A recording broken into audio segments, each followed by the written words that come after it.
Hello.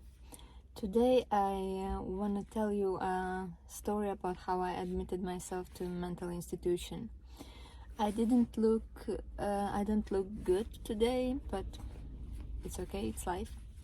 And I just wanted to make this video. At first I didn't correlate this story with OCD, that I have OCD. But the story involves one of my friends who I had some kind of falling out, and then I always had this kind of anxiety meeting him, and I wasn't at ease. And fast forward, something happened in his life, quite tragic, and I started to blame myself that if I didn't have this anxiety meeting him, maybe I had some resentment, maybe I have some bad thoughts, and it's my fault. It's my fault that something happened with him. And this belief stuck in my head so real that I couldn't take it out. Then it started to become more illogic, and that when I started to talk, for example, with my friends about this situation, then I started to think that this friend somehow listens to my talking with other friends or relatives, that somebody will tell him what my thoughts are, and somebody will tell him that what my anxiety is, and then he will be more mad on me, and then he really will believe that it's my fault that something happened with him. So it started like that, and at that time I was living also with my daughter's dad, with my boyfriend, and he was supportive till a point where it get unbearable. I started to ask him every day, tell me that I'm not guilty, tell me that you will not tell your friends this story, because they will tell farther, and then my friend will know it, and then kaboosh, world will something really bad will happen, and it will just approve that I am a bad person. And fast forward, I started not to sleep at nights because I felt guilty. Then it started to become irrational thoughts, not only thoughts but physical feelings. I started at nights feel, I can't explain it and tell it. It was like irrational thoughts. Like you're sleeping and then you're just imagining that I don't know how to tell it. Like violin strings are playing, not in your head, but somebody is playing flute in a garden. It wasn't the feeling, it wasn't the image, it was just random thought in a night. So why I imagined it, and I started to have this feeling, that dissociation feeling, that I am not me, and it started to become physical. I was sleeping, I couldn't bear anything. At 8 o'clock in the evening I was in my bed closing my eyes, and I couldn't deal with the world. I couldn't take my daughter out, I couldn't go to the shop, and when I tried, it was like climbing Everest. It was this feeling that I just can't cope. I will break, I will lose my mind, everything will crumble.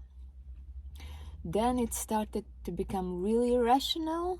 At some points I started to live with my mom, not with my boyfriend, because I always was nagging my boyfriend to tell me, to reassure me, and because my mom knew what a mental breakdown looks like, because I had one, because of one boy when I was 27, I think, or 28. I don't remember, but it was severe, but nothing like this. This was huge and really scary. And well, that nervous breakdown also was scary, but this was more physical, that I really thought that I will die. And then I started to have these irrational thoughts.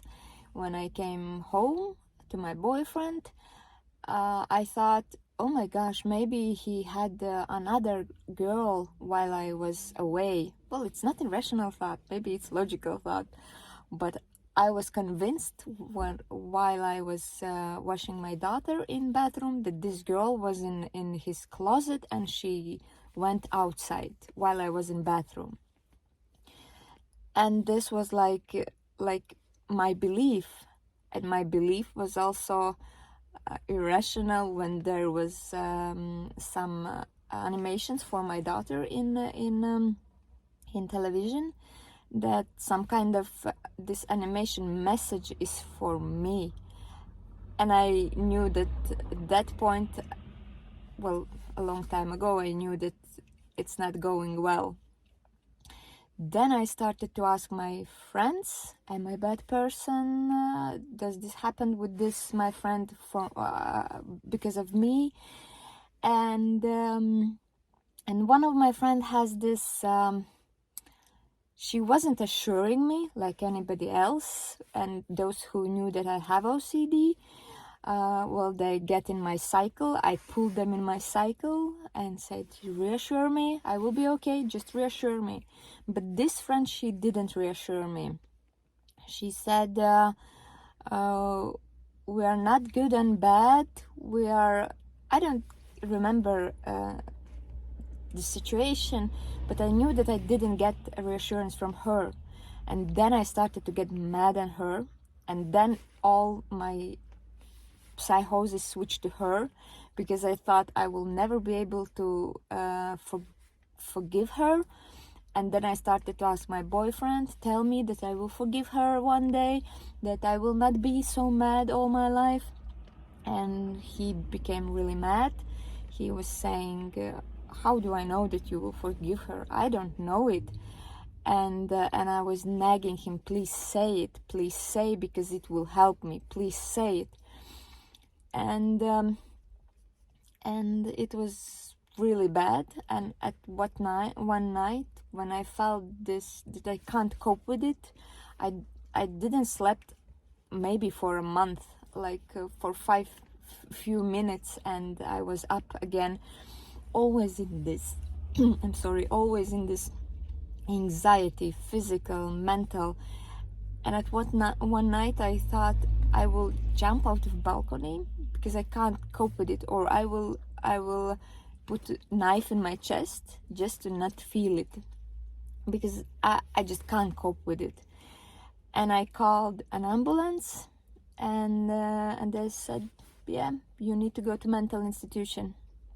And they took me, and I went there, and well, this is kind of another experience how it went there, that I didn't trust this doctor, and there I had another set of irrational thoughts that somehow I was at this doctor's office, and I had these thoughts, OCD. I knew those when I'm alone in a building with a man. I think maybe this is true event OCD. I don't remember, but some sexual stuff happened. And then I started to think like that, maybe something happened and I don't remember it. And it went out of spiral, like really. And in this mental institution, this psych ward, you call it like that, It was of course scary. You can't open the door, and people are